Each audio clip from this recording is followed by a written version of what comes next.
Good morning, good afternoon, good evening दोस्तों। Kevin sir back from personal tutor. Standard 9th playlist आप लोग देख रहे हैं, सिविक्स की है। इसे पॉलिटिकल साइंस भी कहते हैं। इस प्लेलिस्ट के दूसरे वीडियोस देखने के लिए आप प्लीज़ प्लेलिस्ट चेक कर लीजिए। और चैप्टर जो हम कवर कर रहे हैं वो है इस बुक का last chapter, that is democratic rights. Topic भी अंतिम है इस चैप्टर का, that is social, economic and cultural rights. अब दोस्तों होता ये है कि कुछ इंटरनेशनल गवर्नेंस ऐसे मानव अधिकारों को भी मूलतः नेसेसरी मानते हैं जो कभी कभी देशों के कॉन्स्टिट्यूशन में इनकलकेटेड नहीं होते हैं। That means international human rights commissions go ahead and inculcate certain rights into essential rights list even if they are not considered as fundamental or essential rights by quite numerous constitutions across the globe.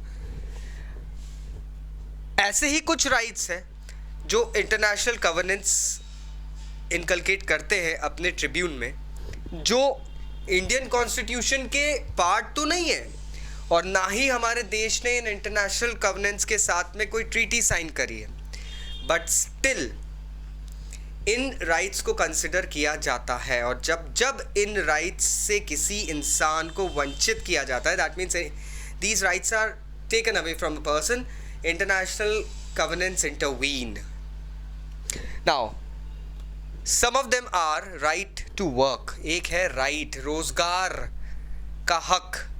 एक इंसान को अपनी आजीविका कमाने के लिए, अगर वो हट्टा कट्टा इंसान है, उसे अपनी आजीविका कमाने के लिए पूरा हक है कि वो अपना रोजगार कर सकता है। He can set up a business, he can go for a job, he can do anything. Labourer अगर बन के कुछ भी कर सकता है वो बंदा, he can trade and all. Nobody can stop him on the basis of his caste, his class, his religion or something like that. तो ये right to work एक हक है जो दिया गया है citizens को। इनफैक्ट ग्लोबल चार्टर में आता है, दुनिया भर के लोगों को राइट होता है। हमारे इंडियन कॉन्स्टिट्यूशन में ऐसा कुछ लिखा नहीं है, लेकिन हाँ फिर भी हम मानते हैं इसको कि एक इन ह्यूमन राइट्स का इशू बन जाता है अगर इन चीज़ों को नहीं कन्वे किया गया। तो मान लीजिए एक फैक्ट्री में किसी जाति विशेष के लोगों को नौकरी पे नहीं रखा जा रहा है, सो यहाँ पर उनके राइट टू वर्क का हनन हो रहा है। Right to safe and healthy work conditions. चलिए वर्क तो मिल गया, लेकिन जहाँ पे ये काम कर रहे हैं वहाँ पे सेफ्टी मेजर्स कितने हैं, वहाँ पे हेल्थ इश्यूज तो नहीं हो रहे हैं। केमिकल फैक्ट्रीज में किस तरीके से लोगों को एडिक्वेट प्रोटेक्शन गियर दिया जा रहा है कि नहीं दिया जा रहा है, ये सारी चीज़ें भी एक मजदूर का हक होता है। Right to an adequate standard of living. एक इंसान को उसकी हैसियत के हिसाब से उसका घर, उसका आंगन संवार के उसके लोकेलिटी चूज़ करने का पूरा हक होता है, और उसका स्टैंडर्ड ऑफ लिविंग मेंटेन करने का उसका हक रहता है। कुछ लोग अपनी लाइफ साइकिल पे बिता देते दोस्तों, कुछ लोग 4 व्हीलर से कभी नीचे नहीं उतरते। अगर एक इंसान किसी भी क्लास का हो, उसे मौका मिल रहा है प्रॉपर वर्किंग का, उसे सेफ एंड हेल्दी कंडीशंस मिल रही है, उसका स्टैंडर्ड ऑफ लिविंग बढ़ रहा है, तो he can go ahead and live in a good and proper manner. ऐसा नहीं है जैसा कहीं कहीं इंडिया में दलितों के साथ होता है कि दलित दूल्हा घोड़ी पे नहीं चढ़ सकता है। अमेजिंग, लेकिन ये सच्चाई है। It's really truth. And in all matters के अंदर international human rights commission intervene कर देता है।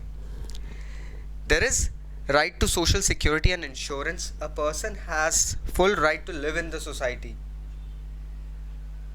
इफ ही और she meets any calamity or any damage due to the action of society, so he is liable to receive proper implications, proper insurances, proper reassurances from the government. The government is bound to do that. दंगे हो गए, लोग मर गए, गलती उनकी नहीं थी। So these all things happen. Right to health. देश में रहने के वाले हर इंसान को एक अच्छे स्वास्थ्य को पाने का पूरा हक है. The government should ensure that there are proper health care facilities. कभी कोई पैंडमिक होता है, जैसे रिसेंटली चल रहा है, पैंडमिक होता है, तो गवर्नमेंट शुड इंश्योर कि उस पैंडमिक की रोकथाम करके एक प्रॉपर लाइफ कंडीशन को फिर से मेंटेन किया जाए. उसके लिए whatever they need they should be doing it. And right to education. Every citizen of a country has a right to enjoy the benefits in a country. अपने देश के अंदर हक, सारे अधिकारों को पाने का पूरा हक रहता है एक सिटीजन के पास में. And that is the basic right, the education. एक छोटे बच्चे को सबसे पहले लाइफ में क्या चाहिए रहता है? जीवन जीना सीखने के लिए education. That is more important for him.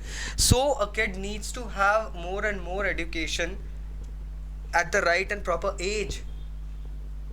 Government should ensure and make policies that the citizen or the population of the country is not illiterate. उनका जो लेवल है ग्राफ का, वो इलिटरेसी की तरफ ज़्यादा नहीं होना चाहिए. They should be more into literacy.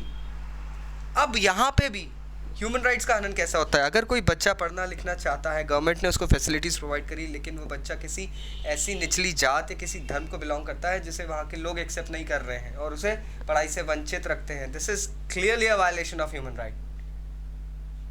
Human rights ऐसे मैटर्स में क्या करता है दोस्तों? ये ह्यूमन राइट्स कमीशन क्या करते हैं? इंटरनेशनल जो कॉन्वेंट है वो करते क्या है? Covenants, they actually take into the consideration those claims and then they make it legally binding for the countries to go ahead. And countries से मैं कह रहा हूँ, कंट्रीज चलाने वाली सरकार, भैया उनको भी तो पब्लिक ने चुना है.